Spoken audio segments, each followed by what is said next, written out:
Boa tarde, colegas. Eu vou dizer aluno, que eu não gosto muito dessa história de aluno, porque uma boa parte dos que estão participando dos podcasts e da programação da pós-graduação são graduados. E nós sabemos que doutor não é quem tem graduação. Doutor é quem tem um título de doutorado. Mas a gente chama doutor por respeito, às vezes por reconhecer a expertise da pessoa. Então, boa tarde. Né? Hoje, dia 9 de abril de 2025, são 14 horas e 19 minutos. Estamos ao vivo no sistema fechado da rede para os alunos que estão inscritos nessa disciplina. É uma disciplina que no primeiro momento chamamos de nutrologia, ou estudo da nutrição. Mas essa é a nossa. Eu sempre vou dizer nossa, eu nunca falo na primeira pessoa, porque ali no outro lado tem um câmera, que ao lado tem um assistente, que ao lado tem um outro colaborador. Somos uma equipe. Sou professor assistente de produção monográfica para formação acadêmica, tanto para os cursos de graduação como pós-graduação de diversas material didático que vai para diversas instituições e que normalmente se faz os podcasts como uma tutoria complementar. Né? No outro lado tem o professor titular da disciplina na instituição universitária de origem, tem os professores tutores do pessoal da graduação e a tutoria também na pós-graduação, na especialização. Então, essa é a nossa primeira manifestação nessa disciplina. E antes de iniciarmos, eu quero fazer aqui algumas observações de ordem legal. O que nós estamos fazendo aqui não é assessoria de nutrição, que pelas leis brasileiras, esse é o meu entendimento e está escrito na lei, é privativo do formado em nutrição com registro no Conselho de Nutrição. Nutrição é uma coisa séria, nutrição não é brincadeira. Nós não podemos sair por aí pensando que vamos revolucionar o mundo da alimentação sem ter uma qualificação técnica científica, e também os colegas da área específica da nutrição, por exemplo, têm uma brilhante competência e grande responsabilidade quando faz uma avaliação para indicar para o paciente uma medicação adequada de acordo com o seu estado nutricional. E principalmente, eu como pesquisador de oncobiologia, da biologia do câncer, tenho um título de especialista pela Faculdade Batista de Minas Gerais, programa da IPEMING. Então, existe uma diferença entre o oncologista clínico, que é aquele médico que o paciente do câncer vai, se consulta com ele e ele indica o tratamento que entende ser adequado. Existe o oncologista especialista na oncobiologia como pesquisador, que pelas leis brasileiras o oncobiologista não pode clinicar, não pode prescrever, não pode laudar, mas pode emitir manifestações em cima de estudos de caso no grupo multidisciplinar. Estou me referindo a paciente com câncer e, portanto, se você está aqui nessa turma dessa instituição universitária que você frequenta, porque são muitas instituições que aproveitam as aulas do professor César, elas são públicas, e houve no primeiro momento uma perspectiva de, não digo cercear, mas de questionar se eu poderia compartilhar no Facebook, já que eu fui contratado para produzir material para instituições específicas. Veja bem, eu sou escritor, tenho livros publicados. Inclusive hoje, nessa aula, que é uma aula sob forma de podcast, sob forma de palestra, eu vou justamente falar sobre essa questão que nós abordaremos nesse livro que eu já estou entregando à editora para revisão e que vai fazer parte de módulo, é como se fosse uma apostila, mas na verdade é transformado em livro e em seguida eu faço a publicação. Então vamos lá. Repetindo, resumindo, o paciente com câncer, ele tem que ter um suporte nutricional. Por quê? Porque o tratamento oncológico ele é pesado, ele compromete muito o organismo do paciente. O médico oncologista encaminha para a nutrição, encaminha para a psicologia, enfim, tem que ser uma equipe multidisciplinar. Mas como nossa temática aqui é específica para falarmos sobre a questão pertinente, a onconutrição, portanto, o que eu chamo de nutrologia, o estudo da nutrição, quero deixar esse registro bem claro. O senhor que não tem registro profissional como nutricionista, não tem permissão legal para prescrever uma dieta. Tá? Os senhores que estão aqui fazendo o curso de pós-graduação estão em busca de conhecimento. E de acordo com o diploma dos senhores, lá na graduação, e de acordo com a especificidade de cada caso, os senhores poderão ter uma licença e aí sim ir para uma instituição hospitalar, para um grupo multidisciplinar, dar sua grande contribuição desses irmãos que estão passando por grande dificuldade, que é o tratamento quimioterápico. Então, para encerrar essa parte, parece até muito recorrente, repetitivo, mas isso aqui é material didático para uma sala de aula. O senhor que está aqui oficialmente está participando de uma programação que vai lhe dar um título de especialista em nutrição. Mas o fato do senhor ter esse diploma de especialista em nutrição, mesmo que a instituição seja autorizada e reconhecida pelo MEC, não lhe dá o direito para o exercício da profissão. Você está fazendo uma pós-graduação, você está fazendo uma especialização, você está ficando qualificado como um especialista. Talvez, no meu caso, vamos tomar como referência, no meu caso eu tenho várias pós-graduações, todas interligadas, porque eu sou pesquisador, e daqui para frente até o final da minha vida é a minha carreira profissional, detenho diplomas na graduação e utilizo o diploma de biologista, de licenciado em biologia, para ser um pesquisador. Tá? Tenho também outros diplomas na graduação, e vou usar agora, por exemplo, estou quase licenciado em física. Quando eu receber o diploma eu vou me tornar físico e vou embarcar em radiofarmacologia, radiofármacos ou física médica. Já estou prestes a receber o diploma de licenciado em química, vou embarcar em química médica, voltado justamente para discutir a questão da produção de medicamentos. Então, eu sou pesquisador. Em momento algum, ao receber o meu título de licenciado em química, eu posso ser químico e atuar em áreas que a legislação permite.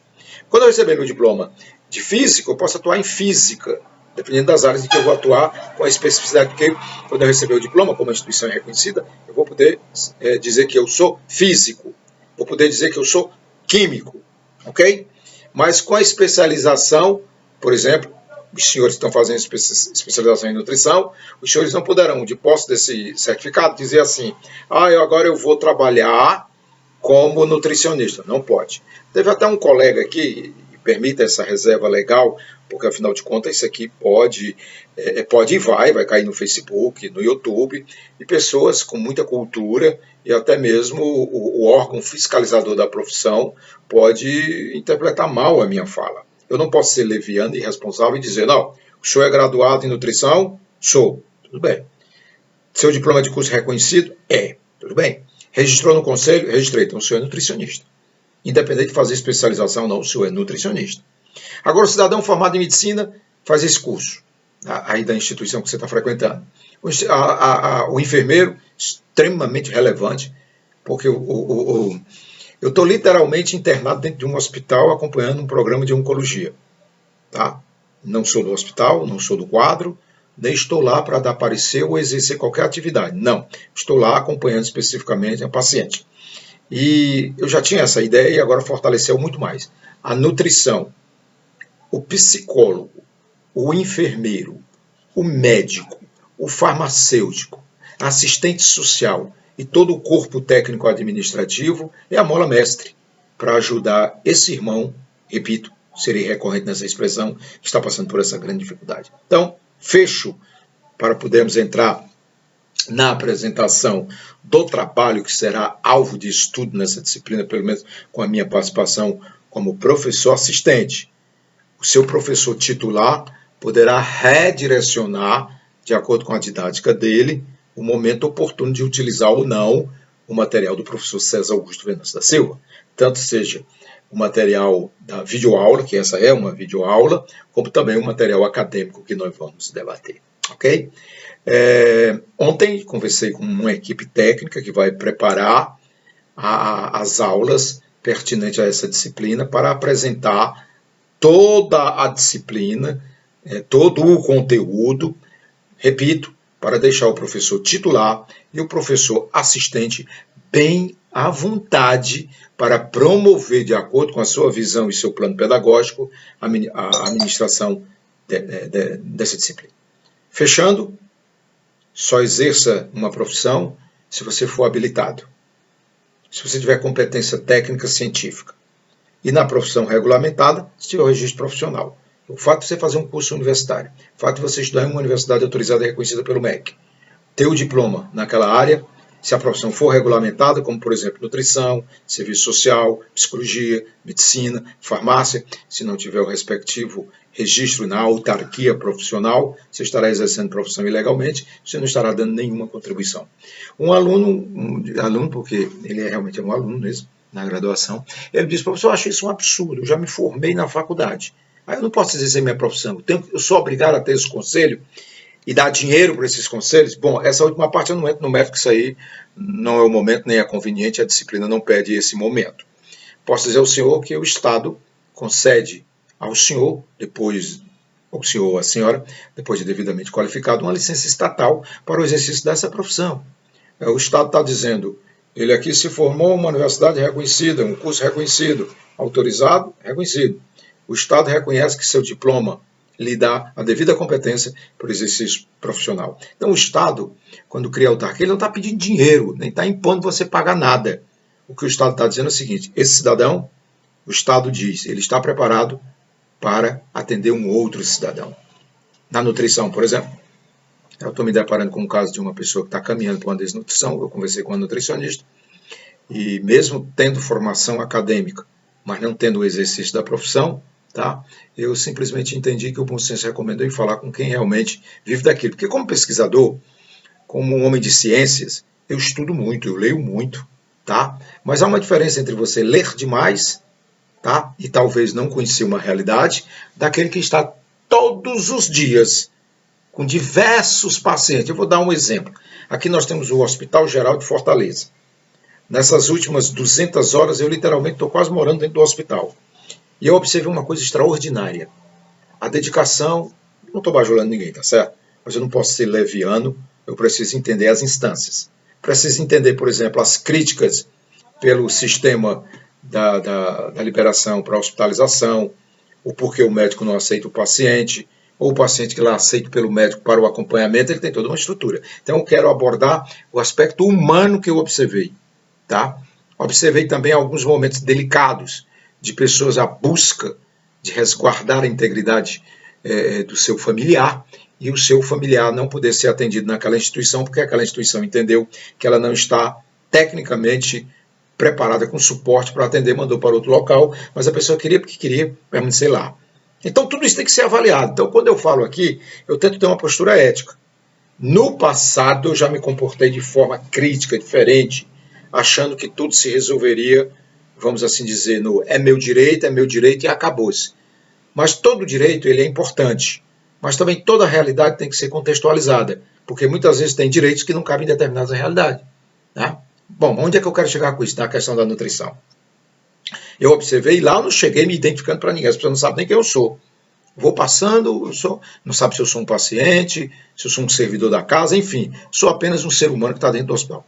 E eu estou levando isso como referência.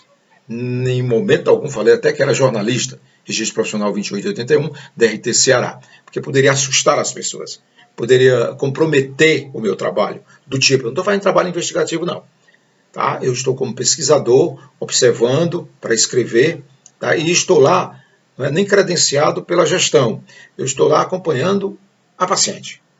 E essa vivência, tá? Me dá um senso de responsabilidade para entender. Aí eu vou rapidamente aqui, porque nós vamos abordar isso no contexto. Na quimioterapia, brilhante trabalho feito por toda a equipe de enfermagem. Da enfermeira, o diploma universitário, do técnico, do assistente, da senhora que limpa o ambiente, deixa o ambiente higienizado, tá certo? Parabéns a vocês, em todos os hospitais, em todo o mundo. Aí eu, partindo para a figura do jornalista, se você se depara com uma situação pontual, é uma situação pontual. Mas antes de se deparar com a situação pontual e fechar um quadro negativo, tente avaliar as realidades, porque, por exemplo, hoje eu já tenho uma visão diferente de como a coisa funciona dentro de um hospital de alta complexidade, como os hospitais que existem em Fortaleza. Nesse momento, então, eu encerro essa primeira participação, né? E nós ingressaremos no discurso e no debate do planejamento, especificamente do planejamento que vai levar à complementação dessa disciplina.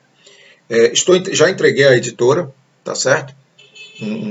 O trabalho, a editora da instituição, do que vai ser para os alunos da pós-graduação um módulo ou uma apostila, e o que será para a editora um livro, hipo e hipervitaminose no tratamento oncológico, na visão da oncobiologia, pelo professor César Augusto Venâncio da Silva. Estou assinando o trabalho como especialista em farmacologia clínica pela Faculdade Ateneu, hoje Centro Uniateneu, também como especialista pela Faculdade Batista de Minas Gerais, com o título de oncologista na área da pesquisa. A instituição universitária não me concedeu esse título de pesquisador de biologia de câncer. Não, ela me concedeu o título de especialista em oncologia. E aí tem dois segmentos. Tem a oncologia clínica, para o médico inscrito no CRM e devidamente averbada a sua especialização para o exercício regular da profissão, e o oncobiologista, o pesquisador. Não preciso detalhar o clínico, porque você está no outro lado aí, sabe que o médico ele tem os privilégios previstos na lei. Então, não vou questionar o médico, porque eu não estou falando de exercício de medicina. Estou falando da pesquisa do câncer, da biologia do câncer.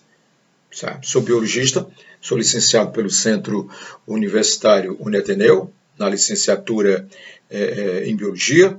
Estou concluindo agora um bacharelado em Biologia pela Universidade Cruzeiro do Sul, Núcleo Polo Fortaleza. Concluí toda a formação acadêmica de uma licenciatura em Química para poder me sentir bem à vontade como futuro químico, atuar na química médica. Falta agora só a aprovação do meu TCC.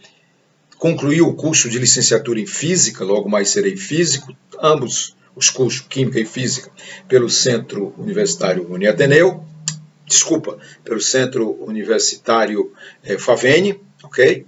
E logo depois que os meus trabalhos de conclusão de cursos estiverem prontos, eu vou receber o diploma de licenciado em Física, que aí pretendo desenvolver estudos na área da pesquisa da oncobiologia, com foco também na amplitude dos estudos da física médica, a mesma coisa com a química médica, para que eu possa me considerar cientificamente preparado, tecnicamente preparado para desenvolver os discursos, propor as ideias e, quem sabe, darmos uma contribuição nos protocolos que envolvem tratamentos diversos da oncobiologia.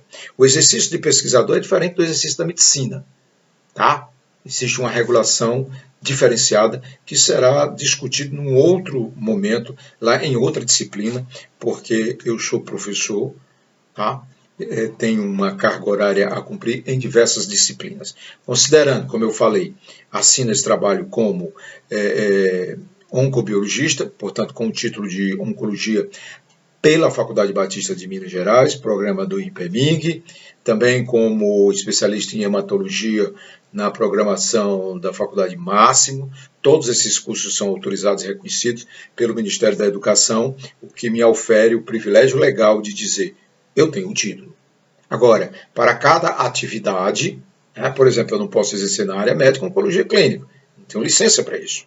Tá? Então, é por isso que eu sou sempre muito detalhista, porque me preocupa muito me expor de forma leviana, sem ter a adequada responsabilidade do que eu estou falando.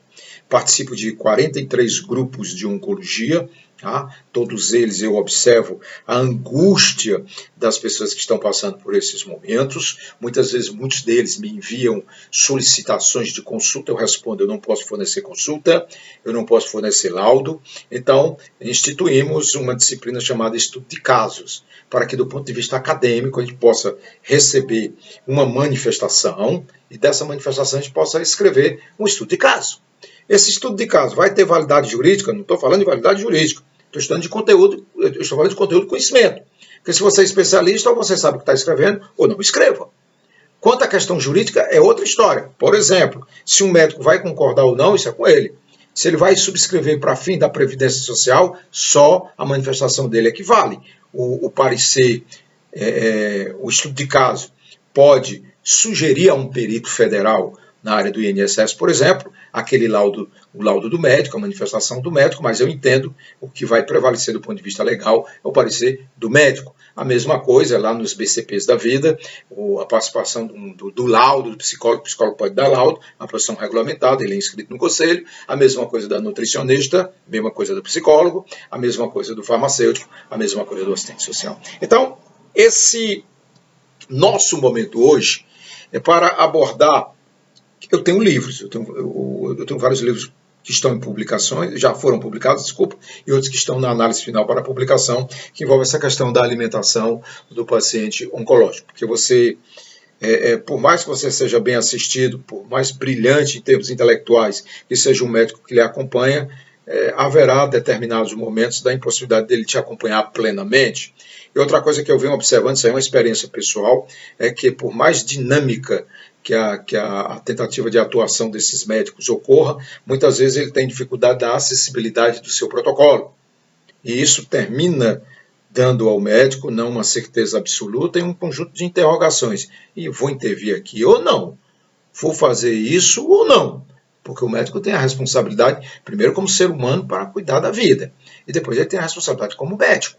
Existe a responsabilidade civil, administrativa, e criminal. Então o médico ele tem que ter muita responsabilidade, daqui a pouco, ele tem que ter muita responsabilidade para saber o que é que está fazendo e ao saber, com certeza o que faz, dá uma grande contribuição para o paciente. Mas vamos nós aqui dentro do nosso contexto, repito, hipervitaminose no tratamento oncológico. Como é que eu decidi apresentar para os senhores alunos, e com certeza, como vai estar nas outras redes sociais, outras pessoas vão tomar conhecimento, mas digo aos senhores que a primazia é para os alunos, que eu estou tendo o privilégio de estar orientador e professor assistente. Nós vamos introduzir no primeiro momento, introdução às vitaminas no tratamento oncológico.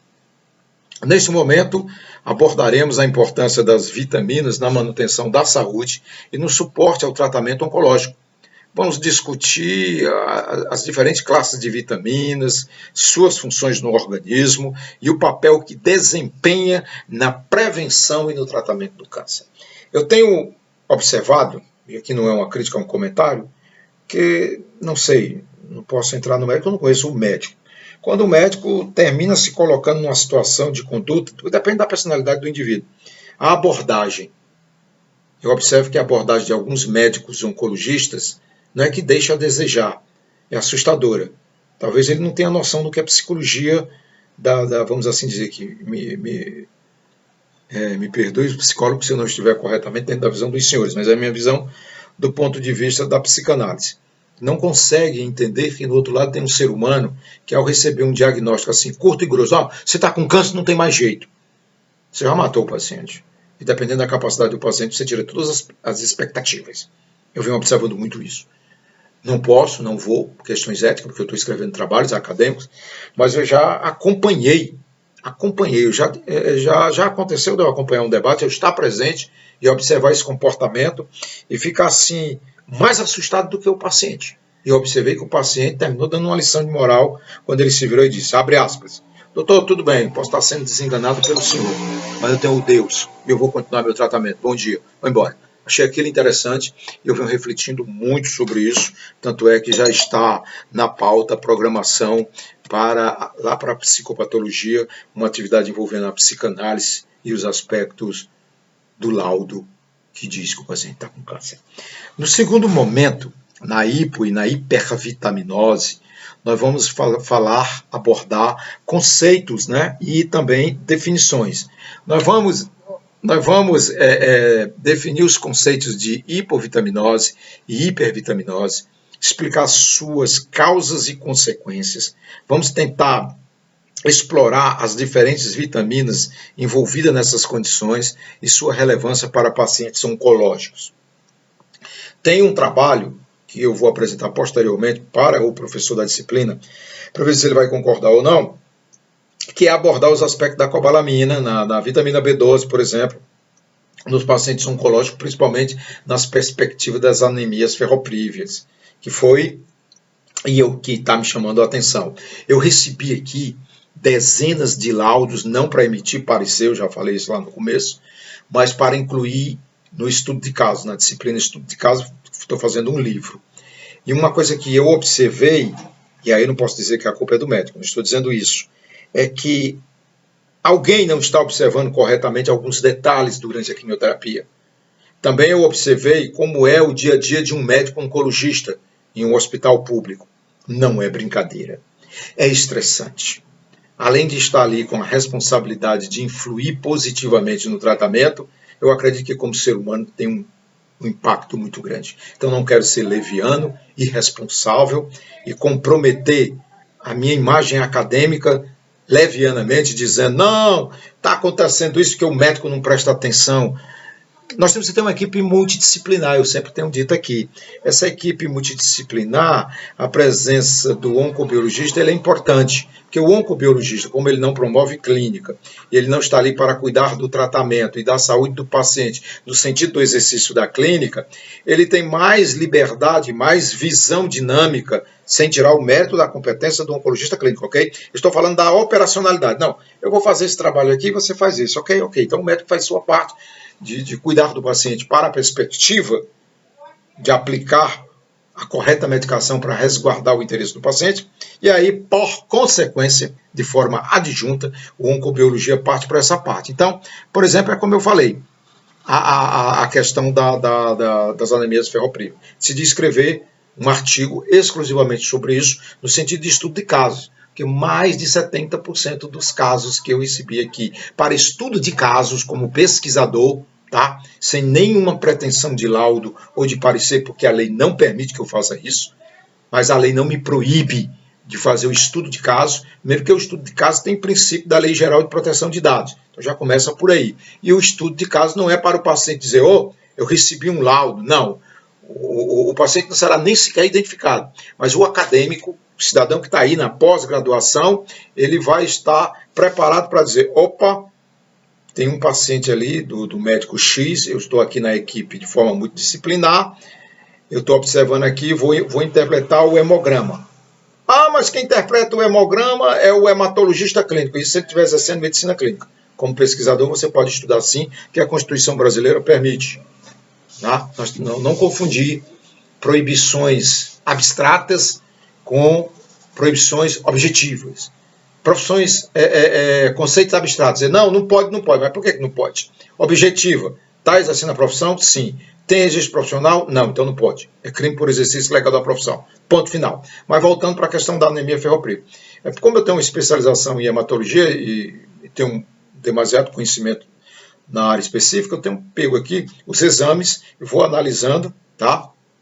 E estou tentando desenvolver um algoritmo para que me ajude na inteligência artificial fazer uma leitura dinâmica de cada conceito específico. Porque eu não tenho como viajar num universo de bilhões de informações e fazer parâmetros. Tá? É claro que, estando você, oncobiologista, na equipe multidisciplinar, você conversando com o médico, olha, seu paciente está assim, assim, assim, assim. Essa aqui é uma ideia geral. O médico olha, se ele disser, não concordo, pronto, não concordo, acabou-se. Se ele disser, vamos tentar, vamos ver, ele avalia o aspecto ético, o aspecto deontológico, por conta também das responsabilidades, porque tudo tem normas, tá? A coisa não é solta. Tudo que rola na rede, na internet, seja no Facebook, no YouTube, tem regras. Somos regrados. Hoje, eu creio que daqui a uns tempos nós teremos uma grande alteração comportamental do campo penal em relação ao direito penal digital ou ao direito digital penal. Mas isso é um outro momento que não se pode confundir. Então, a ideia, no segundo momento, da hipo e da hipervitaminose, conceitos e definições, nós vamos definir conceitos, tá? E explicar suas causas e consequências. E, para finalizar, explorando as diferentes vitaminas envolvidas nessas condições e sua relevância para pacientes oncológicos. Tá bom? Então, esse é o momento. No terceiro momento, também dentro do contexto da nossa manifestação como professor assistente, vamos falar sobre vitaminas hidrossolúveis e seus efeitos no tratamento oncológico. Nesse capítulo, eu tentarei abordar as vitaminas hidrossolúveis, como a do complexo B, a vitamina C, suas funções específicas no organismo, tá? Suas fontes e como podem influenciar o tratamento do câncer. Também nós vamos debater de forma acadêmica, com a perspectiva até de abrir espaço para futuros pesquisadores, porque eu observei, desde 2019, que eu sou professor pelo EAD, e eu observei que dos alunos que já passaram por mim, eu conheço 17 que já são pesquisadores. Tenho até tentado fazer um cadastro dessas pessoas, tenho procurado lá no CNPq, né, para ver se a gente consegue formar um grupo para que a gente possa desenvolver pesquisas objetivas para dar uma grande contribuição. Quanto às críticas, não estou muito preocupado com críticas. Sempre vai aparecer alguém narcisista, que talvez ache que é o dono do mundo, e que tudo ele sabe e ninguém sabe de nada. Então ele vive a vida dele, eu vivo a minha, e nós vamos publicando de forma responsável, porque aqueles que fazem ciências e que não são narcisistas e que têm apego à responsabilidade científica, vai dar uma grande contribuição quando se manifestar da seguinte forma, abre aspas. Olha, eu li aquele seu artigo, me desculpe, eu discordo por isso, aí vai a minha fundamentação científica. Isso é ciências. Aí nós não podemos, aí vai para o debate, não é um embate, é um debate. Porque em ciência você não pode dizer, não, tome isso aqui que isso aqui resolve. Como muitos que estão, até mesmo de forma arrogante, falando, olha, tome essa vitamina, abandone a quimioterapia, você vai resolver seu problema de câncer. Eu vi aqui um cidadão que está vendendo aspas, não é medicamento, é remédio. Para mim aquilo é um remédio. À base do princípio da graviola, tá? Dizendo que resolve o problema do câncer. Isso me inspirou a escrever um livro, outro livro, tá bom? Porque não é bem assim. Para os tipos de câncer que ele indicou, é claro que o paciente entrou em contato comigo, eu disse, não, converse com o seu oncologista, converse com a nutricionista, porque eu fiquei preocupado de me posicionar e depois ele dizer, não, eu falei com um professor fulano de tal, que diz que é isso, e aí as pessoas no outro lado, sem conhecer o contexto, podem dizer, não, esse cara aqui está atrapalhando. Ok? Então eu prefiro publicar o livro, porque o livro, como ele respeita a Lei Geral de Proteção de Dados, portanto ninguém sabe quem é quem. Então não tem, aspas, vítimas. Tá? Porque a pessoa depois pode ser vitimada. Vai, não, mas eu vi o que o professor César Augusto Venâncio da Silva escreveu, eu fui seguir, tá aí, ó, pá, me arrebentei. Eu não posso fazer isso. Primeiro porque se eu fizer isso, as instituições que me outorgaram os respectivos diplomas podem caçar, né? Não se iluda. Esse meu diploma é para sempre, dependendo da minha conduta ética, deontológica. Se eu me equivocar, a instituição pode convocar o conselho, fazer uma ata fundamentada, dando todo o meu direito de defesa, e caçar o meu título. Pronto, acabou-se. É simples como 2 e 2 são 4. Ok? Então, convite aos senhores e às senhoras, alunos, não metam a mão pelas pernas. Tá? Você está lidando com a saúde alheia. Não brinque com a vida. Você pode, inclusive, terminar sendo responsabilizado por um homicídio culposo. Tá? Ou então por indução ao suicídio. Não sei, isso é um outro contexto jurídico penal que não cabe aqui nessa nossa manifestação. Então, resumo, tá? Vamos analisar os riscos associados à deficiência, que aí vem a hipo, e ao excesso dessas vitaminas que vem a hipervitaminose. Isso é extremamente importante. O paciente oncológico, tá? Eu observo isso pela experiência que estou vivendo. Ele vivencia a seguinte situação, rapaz, é o seguinte, é um custo muito alto, eu não tenho dinheiro para comer. Essa manifestação da nutricionista é muito cara, eu não tenho dinheiro, e pronto. Aí entra numa depressão, não tem o auxílio do psicólogo, não tem o auxílio de conhecimentos básicos que possa, de forma suplementar, lhe garantir, evitar a desnutrição, então ele termina indo para onde a família com certeza não deseja que ele vá tão precocemente. Então, vamos no quarto momento falarmos sobre as vitaminas lipossolúveis e qual é o papel que essas vitaminas lipossolúveis têm no combate ao câncer. Eu me recusei a fazer ensaios, de forma resumida. Eu sou audacioso, já estou chegando com 270 livros e estou colocando as listas aqui ao longo de 40 anos. Eu creio que o livro é o caminho. O livro é uma interlocução entre o cientista A e o cientista B. Tá? E nesse meio caminho tem um terceiro, que é o cidadão sem cultura acadêmica formal, sem conhecimento do assunto específico, muito bom no que faz, mas carente desse assunto, portanto não conhece o assunto, e ele tem o seu médico, que é o polo A, tá? E tem o oncobiologista, que é o polo B. Então, a manifestação do oncologista com o oncobiologista estabelece uma linha de pesquisa, que aí pode entrar na equipe multidisciplinar o terceiro. Qual é o terceiro? O nutricionista. Não tem cabimento qualquer programa oncológico de nutrição sem a presença do nutricionista. Acho tolerável, sim, a presença do pesquisador acadêmico em nutrição, que não é nutricionista, com registro profissional, mas que tem habilidades acadêmicas no rumo da pesquisa, para, repito, em uma simbiose com o titular do direito para o exercício da profissão, com aquele que tem o maior tempo e praticidade na pesquisa científica e detém cultura acadêmica. É importante, sou recorrente dizer, não brinque com a vida humana. Então, nessas vitaminas lipossolúveis, nós vamos discutir as vitaminas lipossolúveis que estão dentro do contexto, a vitamina A, a D, a E, a K. E aí vamos abordar, numa discussão dialética, essas funções essenciais e a importância de um equilíbrio adequado para esse paciente. Mas tudo isso você vai encontrar, legalmente falando, com o suporte do médico, que é ele que vai fixar as diretrizes, mas você, por exemplo, que está aqui na nutrição, precisa ter um conhecimento de interpretar os exames, os hemogramas, os exames laboratoriais, para que você possa dizer, não, ele aqui está com a carência de vitamina K, vitamina A, B12, vitamina X, Y, etc. e tal. Para que você possa, então, dizer, olha, profissional da nutrição, esse paciente aqui, ele está com essa situação aqui, eu creio que o caminho é por aqui. A nutricionista olha e diz, concordo, vamos na coassistência. A responsabilidade é dela, ou dele, enquanto com registro profissional. Mas aí tem lá o acadêmico, o cientista, o pesquisador, contribuindo com a cultura do nutricionista para o bem do polo final, a terceira pessoa, que é o paciente. Então, é importante entender essas funções essenciais. É importante entender a importância do equilíbrio adequado dessas vitaminas para o paciente oncológico. E temos que observar, enquanto pesquisador, tá, as implicações de uma baixa, de uma hipovitaminose, tá, na recuperação do paciente, em sentido que também não podemos promover uma hipervitaminose no tratamento e na recuperação. Porque muitas vezes, por carência de conhecimento, pensa o cidadão leigo que está acompanhando o paciente oncológico, que se ele tomar essa vitamina X durante toda a semana, vai ajudar porque é vitamina.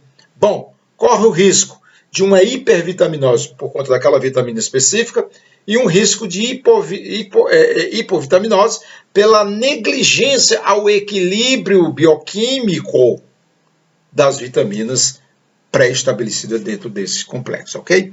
No quinto momento, que é a nossa quinta aula, tá? Vamos abordar a relação entre vitaminas e tratamentos oncológicos. Lá nós vamos abordar, vamos explorar a interação entre as vitaminas e as terapias oncológicas, como a quimioterapia, a radioterapia, e também promoveremos, tá? Apresentaremos evidências sobre como essas vitaminas podem potencializar, portanto, trazer prejuízos para o paciente por conta de alterações, tá, bioquímicas, de interações medicamentosas e alimentar, tá, como também pode eliminar a eficiência dos tratamentos, porque existem alimentos que podem interferir no tratamento quimioterápico, e aí o paciente está só tomando aquela droga e aquela alimentação cortou o objetivo do alimento. Como também ele pode estar tomando a quimioterapia e alguns elementos, tá, podem potencializar, levando a uma alta toxicidade, colocando em risco a integridade do paciente, ok? Então, nesse quinto momento, nessa quinta aula, essa é a proposta que eu estou apresentando aos senhores do que nós vamos estudar nessa disciplina. Sempre ressaltando, até para evitar mal-entendidos, que a forma de apresentar a disciplina, a forma de utilizar esse material vai depender também do professor titular da disciplina, porque eu sou professor assistente. A minha função é apresentar a ementa, direcionar a formação da disciplina, promover o material didático, promover o podcast, como um conjunto de atividades acadêmicas, didáticas, e aí o professor que está lá no outro lado, que é o titular, e os tutores vão se reunir e vão dizer, não, esse conteúdo aqui atinge o objetivo do meu planejamento pedagógico, esse aqui não atende. Enfim, fica a critério do senhor professor titular, fica a critério do senhor professor tutor, tá? Porque é o professor assistente, sua missão está sendo efetivada. E lá no sexto momento, nós iremos abordar o papel das vitaminas na imunidade de pacientes oncológicos. Isso é extremamente importante. Nós temos que analisar a importância das vitaminas na modulação do sistema imunológico, especialmente em pacientes oncológicos, que frequentemente enfrentam imunopressão devido ao câncer e seu tratamento. Nós temos que discutir os efeitos dessas vitaminas específicas na construção e manutenção de uma resposta imunológica eficaz, tá? Extremamente eficaz. Na sétima aula, nós faremos um debate para promover as interações entre vitaminas e medicamentos oncológicos. Eu quero aqui ter a audácia, peço vênia ao professor titular e ao ilustre tutor, para dizer que considero extremamente conveniente, estou trabalhando nesse sentido, quero elaborar um protocolo de segurança nas interações, tá, das vitaminas durante o tratamento oncológico para evitar hipo e hipervitaminose. Ah, mas César, um protocolo, sim, nós estamos na academia, nós temos que defender teses. É lá na clínica médica que o médico oncologista, tá, e que os médicos que estão envolvidos, que o nutricionista vai avaliar do ponto de vista científico. Eu sou um homem de ciências. Eu sou um homem que eu estou determinado e estou estudando para produzir conhecimentos. Ou então adequar conhecimentos. Unificar conhecimentos. Então tem que sair um protocolo, senhores. Porque se não sair um protocolo, o que nós estamos fazendo é simplesmente escrevendo por escrever. E aqui vamos se colocar numa visão, numa metáfora, que é o seguinte: como se sente um médico quando ele perde um paciente? Seja para a ineficácia do tratamento, seja para o fim das consequências anátomos funcionais da não resistência orgânica, portanto, de uma cessão total da vida. Então, eu pretendo, inspirado nesse trabalho e em mais 4 outros trabalhos que vão para outra disciplina, e nós vamos inteirar, já estamos até preparando um site para deixar todos esses temas concentrados num só local, para você que é pesquisador, para aquele que busca informação, possa inteirar-se. Mas sempre dizendo, o que eu faço, o que eu escrevo, não é para dizer a você que você deve seguir. É um conhecimento para ser refletido. Quem vai decidir se pode ser posto na prática ou não, no seu caso, que é paciente oncológico, é o nutricionista. Se entender que essa cultura que estamos expondo aqui na instituição acadêmica é pertinente e que se sua prática e sua visão acadêmica tem outro lado também. O nutricionista, ele não é só um nutricionista, ele pode ser um acadêmico também. Ele pode ter uma grande experiência, uma grande contribuição que só ajuda o paciente e só ajuda o médico da equipe multidisciplinar que ele está participando. Então, se ele tem cultura, ele vai entender, não, isso aqui não é bom, isso aqui não é bom. Não, mas o doutor... Não. A minha prática é essa aqui e ele deve defender aquilo que cientificamente ele acredita que é bom para a integridade do paciente. A mesma coisa é a minha posição. Todos os meus trabalhos eu estou gerando protocolos, para que esses protocolos possam ser analisados. Porque se eu estou fazendo ciências, não é para o meu ego, é para o bem comum. E até vou ser audacioso. Estou fazendo ciências, abre aspas, para a humanidade, fecha aspas. Por isso eu estou à busca do título de doutor. Não porque eu queira ser o dom da verdade, mas que eu possa sustentar a partir da universidade, e aqui é o momento. Por isso eu sou muito feliz quando falo da Universidade Cruzeiro do Sul. Eles não são condescendentes nem coniventes comigo em coisa nenhuma, talvez nem me conheça fora do status de aluno, não tem problema. Mas essa universidade, a Universidade Cruzeiro do Sul, aqui agora no bacharelado, e gosto muito do bacharelado da Universidade Cruzeiro do Sul, porque instiga muito a pesquisa, é o que eu gosto, ler, escrever, pesquisar e questionar. E estou traduzindo aqui para os senhores que estão nesse momento me dando o privilégio de serem, abre aspas, por um pequeno, curto espaço temporal, meus alunos. Então, nesse certo momento, pretendo desenvolver esse protocolo científico, onde aborde as interações entre vitaminas e medicamentos oncológicos. Pretendo fazer os detalhamentos dessas interações potenciais entre vitaminas e medicamentos utilizados no tratamento do câncer. nesse momento, e lá no capítulo do livro, é crucial para que a gente possa entender como otimizar o tratamento oncológico por meio da gestão adequada da suplementação vitamínica. Como eu falei, faço parte de muitos grupos oncológicos na internet. Eu nem comento, porque eu vou gerar uma polêmica, porque o cidadão pode achar que eu estou achando que o que ele está dizendo está errado. Mas na minha concepção de pesquisador, o que ele está recomendando que as pessoas tomem não é correto. Pode matar a pessoa. Aí o cidadão que está escrevendo é que ele tem que olhar no espelho e dizer, não, espera aí, eu entendo disso aqui mesmo. Não, eu li 2, 3 artigos na internet. Eu estou preparado para ajudar a salvar uma vida? Não. Então eu vou ajudar naquilo que eu posso. Não se meta naquilo que você não sabe. E você que está no outro lado, procure saber quem está passando a orientação. Não, tem um cidadão ali que ele é o açougueiro, mas ele disse que eu posso comer isso aqui assim, assim, assim, que é muito bom, que eu vou curar o câncer. Ele é muito bom no que faz como açougueiro.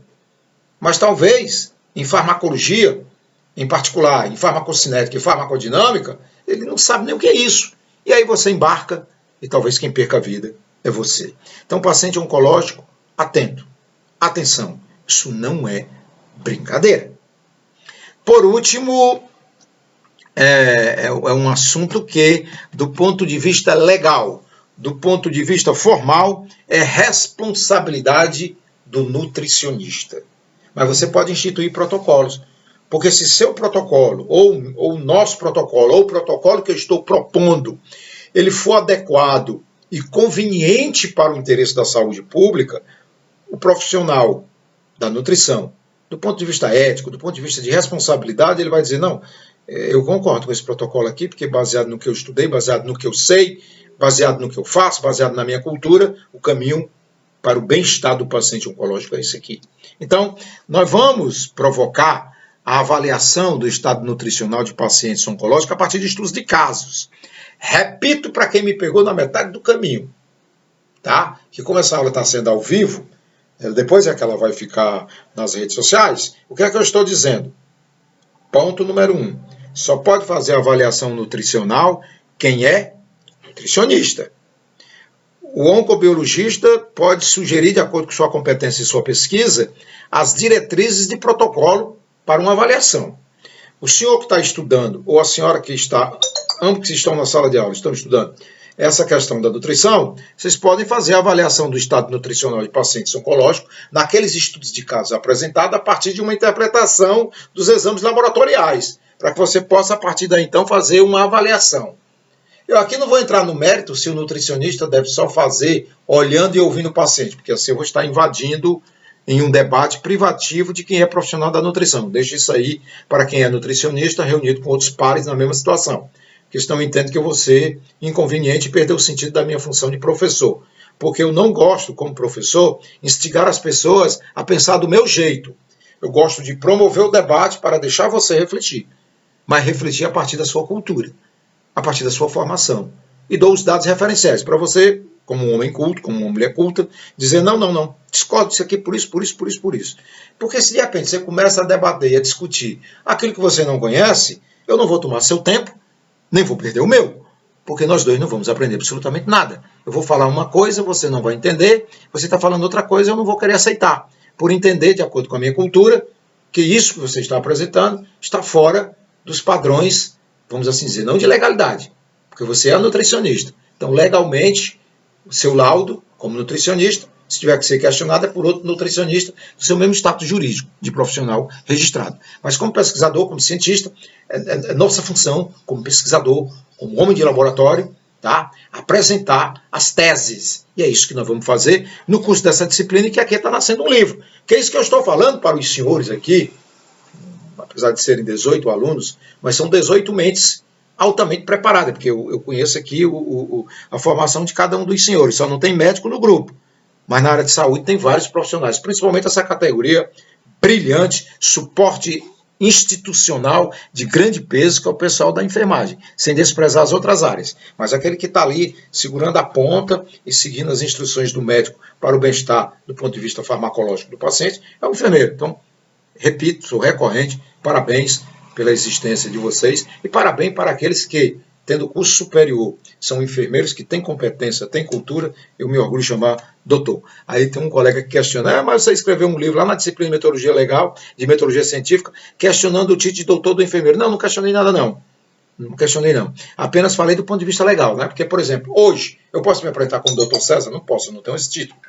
Tá? Espero que as minhas teses sejam aprovadas. E aí a universidade me deu o título de doutor. Aí eu vou poder botar, não no começo, doutor César, mas primeiro César Augusto Venâncio da Silva, professor, especialista, mestre, doutor, no momento oportuno. Porque vem depois. Eu não nasci doutor, então é apenas uma questão de metodologia. Não liga muito para isso, não, que isso é baboseira. Para discutir na academia, seriedade. Só é doutor quem tem título acadêmico. Mas lá no botequim, no banheiro, seja lá onde for, doutor é doutor, se você acha que é doutor, você é doutor. Como tem gente aí que abre a boca e diz, eu sou o bispo. Aí, bispo de onde? Não, da igreja que eu fundei. Eu fundei uma igreja e botei lá, bispo, sou eu. Então, o bispo sou eu. Mas quando se fala de academia, de ciência, de pesquisas, aí não. É diferente. Você tem que colocar o conhecimento, esperar o feedback, promover o debate, e se comprovar o que você está dizendo é correto, vira conhecimento científico, né? Então, como eu falei, tá? Lá na avaliação do estado nutricional dos pacientes oncológicos, que nós vamos também tentar, no global, ir sempre lançando protocolos, nós vamos discutir essa importância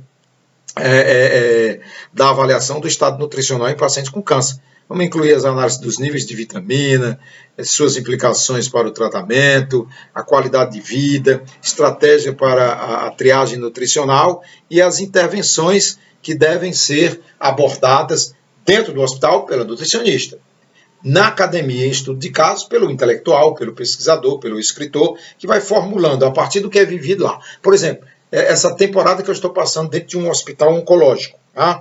Como visitante, que eu não sou da casa, como visitante, eu venho observando tudo. Para denunciar? Não. Para ter elementos para escrever novos livros. E dizer, olha, eu vi isso, o protocolo não é por aí, porque uma coisa que me chama muita atenção, e aqui é uma visão muito pessoal, nesses hospitais públicos, em alguns hospitais aqui em Fortaleza, não vou citar nome, porque são jovens, estão fazendo internato, estão fazendo residência, são dignos de respeito, com certeza serão brilhantes médicos, mas eu observo que a circulação muito grande de internos e residentes, diferentemente, vou dar aqui uma ideia, nos anos de 1980 a 89, no Hospital Walter Cantídio, por exemplo, que um estudante de medicina, por exemplo, ou um residente, ele fazia o quê? Ele era acompanhado por um professor, tá? Ele não fazia interrogatórios clínicos. O professor provocava o debate, começava a conversa, e o residente levantava o dedo e o professor dizia, pois não, professor, assim, o cara disse, não, é assim. Mas o que eu venho observando em alguns hospitais, não estou dizendo que está errado, é que são muitos internos que chegam, interno que ainda estão em medicina, né? O residente não, porque o residente já é médico. Os internos chegam, aí não, como é isso aqui e tal, vai preenchendo, aí o paciente conversa, pensando que está conversando com o médico. Aí depois chega um, chega outro, depois chega um, depois chega outro, depois chega um, depois chega outro. Eu digo isso porque o paciente chegou a conversar comigo. Me diz uma coisa, que tanto médico é isso? Por que tanta gente vem para fazer a mesma pergunta? Você está entendendo? Isso aqui é uma crítica? Não. Um comentário, talvez alguém diga, mas não tem nada a ver. Tem, e muito. Tem que estar dentro do hospital, no internato? Sim, está no programa curricular do curso de medicina. O residente tem? Sim, mas o residente é um pouco diferente. O residente ele é médico. Mas mesmo assim, ele tem que estar no suporte de um médico experiente. Porque, por exemplo, o cidadão termina a medicina, recebe o CRM, ele é médico. Aí ele vai fazer a residência. Ele é estudante, mas estudante da residência. Ele vai aprender na prática. Ele vai complementar na prática o que ele viu durante o internato, que são 2 semestres. Bom, mas isso é um discurso talvez um pouco, porque a medicina tem 6 anos, né? E a residência já é graduado. Mas tudo bem. Então, o importante aqui, nessa questão da avaliação do estado nutricional do paciente oncológico, é justamente no contexto estabelecer esse nexo. Certo. Então daí nós partiremos já para as discussões, já quase que finalizando a disciplina em si, né? Nós iremos lá para o nono protocolo de aula, que é justamente, como eu falei anteriormente, eu recebo dezenas e dezenas de solicitações para se pronunciar.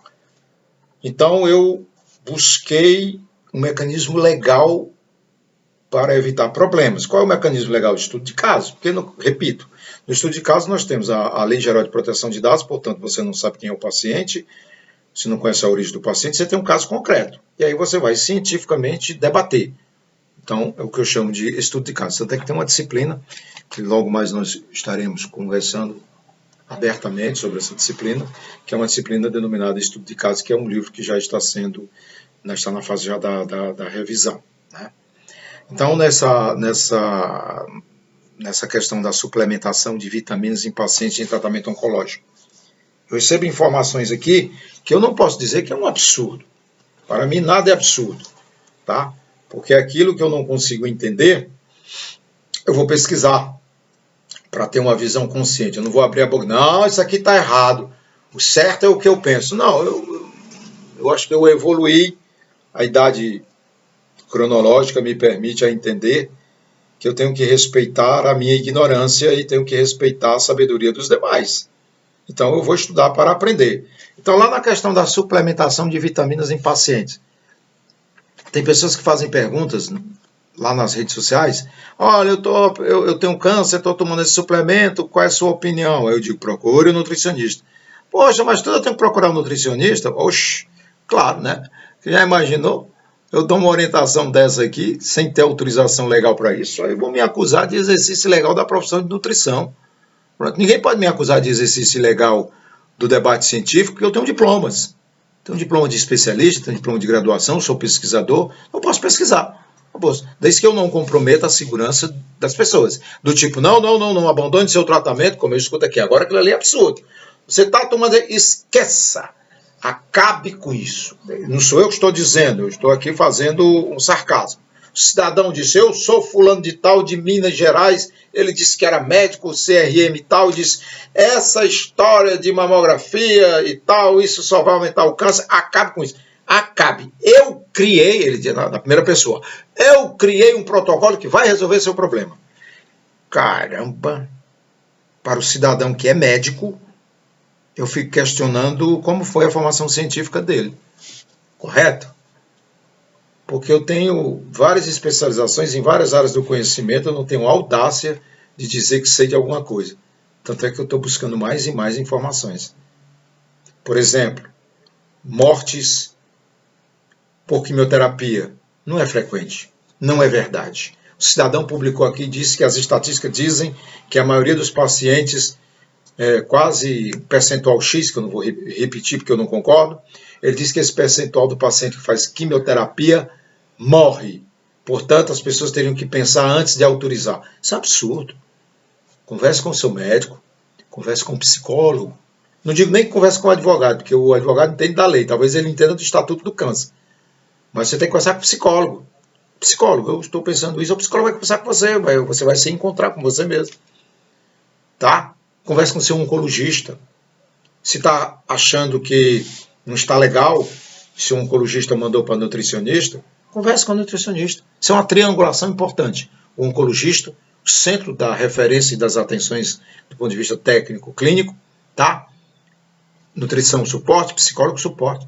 Estou acompanhando uma paciente aqui como pesquisador, ela entrou numa depressão profunda, maravilhosa, eu vou até procurar saber depois o nome dessa psicóloga, que eu estou observando que ela conversou com essa paciente, ela fez uma interação humana tão importante que a paciente mudou radicalmente o pensamento dela. Ah, se deixou influenciar. Não, se encontrou, porque às vezes a pessoa olha, o senhor é o quê? Sou psicólogo. A pessoa, opa, vamos conversar. E a pessoa começa a explicar e tal. A pessoa, é mesmo, sabe? É mesmo que você procura um oncobiologista. Aí o oncobiologista não tem bom senso. Ele recebe uma demanda e vai lhe explicar uma demanda e você vai introspectar aquilo. Quando você chegar na frente do médico oncologista, ele pode dizer uma coisa, você ouviu outra opinião, Quem lhe deu a primeira opinião que lhe influenciou não conhece seu quadro clínico, o oncologista conhece, então o oncologista está certo, o oncobiologista está equivocado, e aí você se prejudica e entra em parafuso. Não faça isso. Tá? Então, dentro dessa questão da suplementação de vitaminas em paciente em tratamento oncológico, a minha preocupação como pesquisador, para apresentar os senhores aqui nesse momento na posição de alunos, é abordar as diretrizes e as considerações para essa suplementação de vitaminas em pacientes oncológicos. Nesse momento, nesse conjunto de aulas que será capítulo, haverá discussões das recomendações específicas, potenciais benefícios e riscos associados à suplementação. Achei aqui interessante, e nem vou entrar muito nessa área, o cidadão disse para a paciente, olha, só está com câncer? Tá. Não, vamos fazer o seguinte, vamos fazer um determinado procedimento. Pegou o seu sangue e colocou no corpo da paciente. Isso pode gerar grandes problemas. Desculpe, é porque estão me pedindo consultoria aqui, eu disse, eu não dou consultoria. Não posso. Tudo que você, deixa eu aproveitar esse momento aqui, tudo que você estiver aí na rede social, se quiser que eu inclua nos estudos de casos, você não aparece, você não será especificado, você vai só apresentar o problema. E aí nós vamos analisar o problema como você apresentou e vamos no final dizer, essa é a nossa visão baseada no que você apresentou. Mas fale com o seu oncologista. Ponto. Muito bem. Então, como falei na questão da suplementação, muita cautela. Vitaminas na recuperação e reabilitação de pacientes oncológicos. Primeiro, isso aqui é uma visão muito pessoal.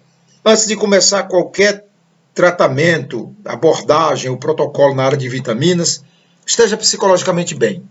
Converse com o psicólogo, com o oncopsicologista ou com o psicólogo da oncologia. Esteja bem de cabeça. Você estando bem de cabeça, até o seu encontro mental, com a paz espiritual e com o Deus que você professa, eu falo isso porque existem várias religiões, né? O Deus que você professa, você vai estar bem. Perguntaram-me, Deus cura? Cura, basta você querer. Depende só de você. Não é eu, César, dizendo, olha, se ajoelha ali e começa a pensar em Deus que ele vai lhe curar. Talvez não tenha nenhum efeito. Mas se você olhar, de acordo com sua fé, para os altos, ou para o seu silêncio, para o seu quarto, e conversar com Deus, ele lhe cura. Eu acredito na psicoimunidade. E muito. Não vou nem entrar nessa questão espiritual, porque não é o momento. Não estou falando de espiritualidade enquanto tratamento. Eu estou falando de psicoimunidade. Feche os olhos, converse com o Deus que você professa, com o Deus que você acredita, e ele vai lhe salvar. Mas vai mesmo.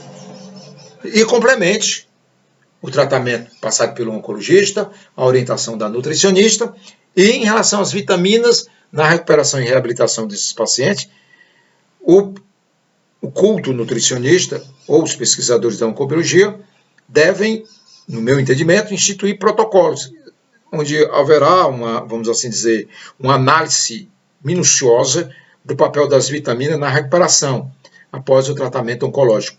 E aí vai destacar como elas podem auxiliar na reabilitação e na melhoria da qualidade de vida dos pacientes.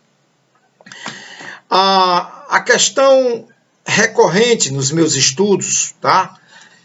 Nesse último momento, ou no penúltimo momento, que eu chamo de 10º momento, é o futuro das vitaminas no contexto oncológico. E aí parte para o pessoal da farmacologia clínica. Quais o conjunto de atitudes ou de criação, de desenvolvimento de medicamentos que possa ajudar na restauração da apoptose? O que é o câncer? O câncer é a falácia total da apoptose, promovido muitas vezes pelas translocuções genéticas. Então, se conseguir a farmacologia clínica desenvolver medicamentos nesse sentido, nós teremos, vamos assim dizer, uma grande relevância. Uma grande relevância no tratamento do câncer. Eu acredito na remissão não espontânea, do câncer. Eu acredito também na ciência, nós estamos evoluindo muito. Muitos jovens cientistas e muitos intelectuais vêm dedicando parte da sua vida. Eu já comecei em 2012, mas não especificamente concentrado só na oncologia, porque eu vim me tornar um título de especialista em oncologia pela Faculdade Batista de Minas Gerais, no programa da IPEMIG, no dia 6 de novembro de 2023. Mas eu venho desde 2012 na farmacologia clínica nos neoplásicos, no estudo dos medicamentos para neoplasia. Era meu sonho ser especialista em oncologia e, sinceramente, 3 instituições não aceitaram o meu pedido. Foram muito gentis, mas me descartaram. Então, obrigado à Faculdade Batista de Minas Gerais, seria eternamente grato por esse momento. Mas vamos fechando aqui. Nós temos pesquisas emergentes, temos novas abordagens sobre o uso de vitaminas na oncologia. Nós temos que promover uma discussão, tá? Na área dos estudos, de forma ou com uma visão promissora, e as perspectivas futuras. Quando do manejo do câncer, acontecer uma integração entre vitamina e câncer. Nas considerações finais, tá? Eu quero fazer recomendações no trabalho. No último capítulo do livro, portanto, na última aula dos blocos, no 12º bloco, vamos tentar colocar a avaliação dos protocolos pensados ao longo da formatação do livro e dos estudos, tá? E oferecer um resumo das principais informações abordadas ao longo do livro, enfatizando as recomendações clínicas para o uso de vitaminas no tratamento oncológico. Nós vamos concluir nosso trabalho com sugestões de boas práticas para pacientes e profissionais de saúde no que tange a gestão nutricional na oncologia. Mas sempre sob forma de protocolo, porque por conta das circunstâncias, tecnicamente falando, não é conveniente vislumbrar o discurso de que vou apresentar aos pacientes a solução. Quem deve apresentar aos respectivos pacientes a perspectiva de um bom suporte nutricional é a nutricionista com registro profissional no seu conselho. Agora eu mando um recado para os pesquisadores, ou faço uma recomendação para nós pesquisadores. Vamos instituir protocolos. Vamos interceder no sentido de construir o conhecimento, para que esses profissionais na prática avaliem se realmente os conhecimentos que estamos promovendo ou as contribuições que estamos oferecendo efetivamente vai resguardar a integridade. Pensem, senhores pesquisadores, para atingir uma boa gestão nutricional da oncologia, não devemos descartar nunca, no primeiro momento, a participação do médico para uma visão global, em seguida da nutricionista para atuar na área da sua formação acadêmica, técnica, científica, tá? E no outro plano, nós, oncobiologistas e os pesquisadores da nutrição, no sentido de implementar novos caminhos. Mas deixa eu resumir aqui, para encerrar, e muito obrigado até aqui aos alunos, obrigado por mais esse dia, 9 de abril de 2025, agora já são 15 horas e 37 minutos, o dia está agradável, bacana, estou com um visual novo, os alunos estavam dizendo aqui, foi que houve, professor? Vendeu a peruca? Pois é. A professora Rai Rabelo, que é minha esposa, até brinca, eu digo a minha dona, por isso que eu falei aquela brincadeira, a minha dona disse que eu tinha que cortar o cabelo em 24 horas, sob pena dela não abrir os olhos para me ver. Eu quero ver sempre aquele sorriso lindo, maravilhoso que ela tem. Então, eu finalizo dizendo o seguinte, olha, é extremamente importante, primeiro, o pesquisador da oncobiologia, e aí eu vou me dirigir ao pessoal da oncobiologia, porque é a nossa área de pesquisa, da oncobiologia é conhecer a farmacocinética e a farmacodinâmica de cada medicamento utilizado no tratamento do câncer. É o primeiro passo.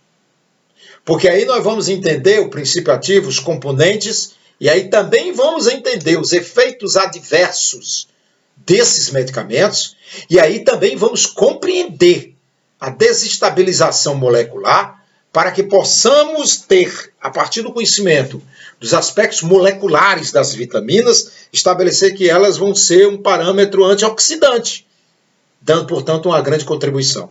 Infelizmente, logo mais, eu acredito daqui a alguns anos, espero que não demore muito, nós vamos ter medicamentos que já tem uma colega pesquisadora do Rio de Janeiro, para o câncer coloretal, ela está em fase de pesquisa, mas as pesquisas estão desenvolvendo, já na parte clínica, está desenvolvendo bons resultados.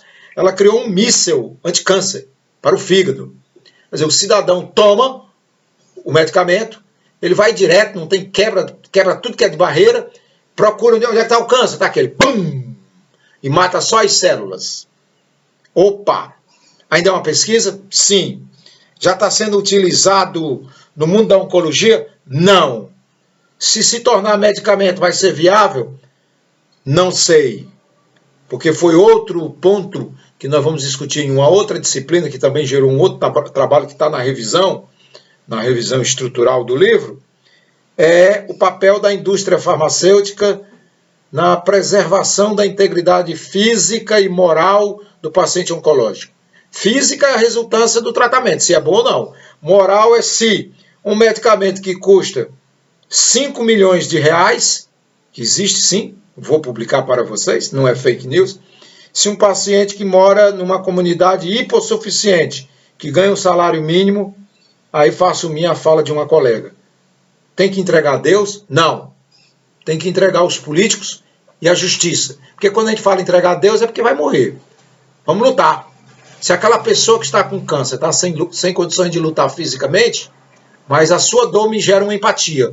E aí nós vamos à luta. A luta. Que é importante que a dor do outro também me machuque.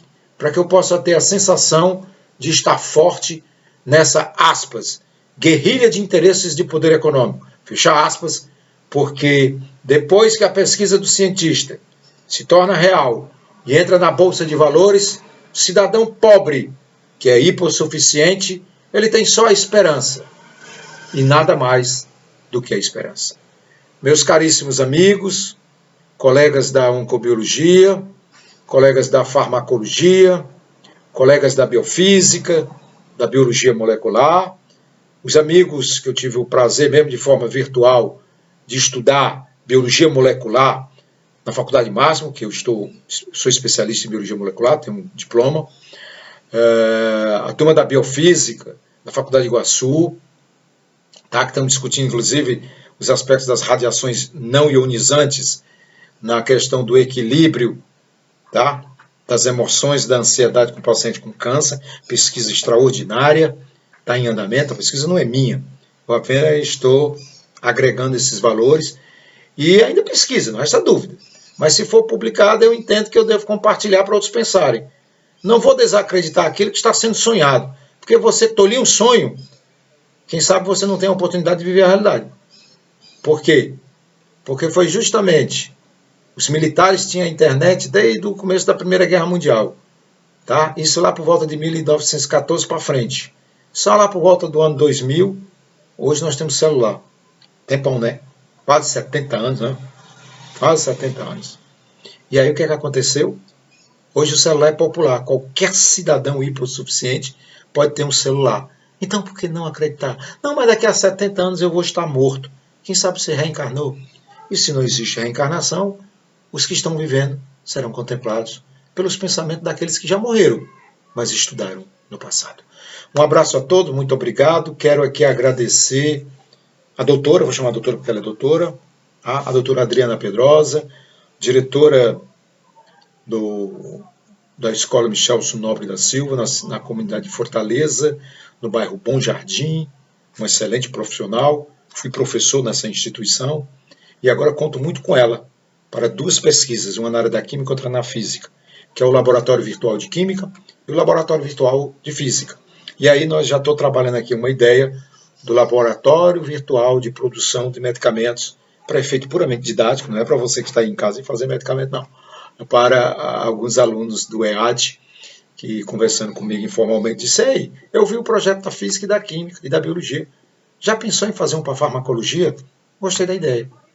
Tá? E você aí, diretor de faculdade, se quiser me contratar, eu ainda estou com um tempo vago também para ser professor assistente. Eu não posso ir para a sala de aula, eu realmente não tenho tempo. Mas se eu puder ajudar, contribuir, produzir conhecimento na área das minhas especializações acadêmicas, que estão publicadas no CNPq, e meus diplomas estão publicados aqui nas redes sociais, apesar de muitos protestos, principalmente da minha família, que diz, mas como é que pode? Você publica o diploma do jeito que foi entregue? Claro, O cidadão que está aí no outro lado diz, rapaz, esse cara disse que é biofísico. Deixa eu ver o diploma dele. Aí olha o diploma e diz, aí depois, eu vi, é verdade, eu entrei em contato com a universidade. Eu não tenho o que esconder. Quanto à questão de alguém roubar meus dados para me enganar, eu tenho meus mecanismos de defesa. Não se preocupe, isso não vai acontecer. E se acontecer, é perca de tempo, que a gente bloqueia. Tem mecanismos também. Não esqueça, você, bandido, que for usar meus dados para me enganar. A inteligência artificial cria mecanismos e algoritmos que fazem eu rastrear. E também me ajuda a bloquear. Estou virando poeta.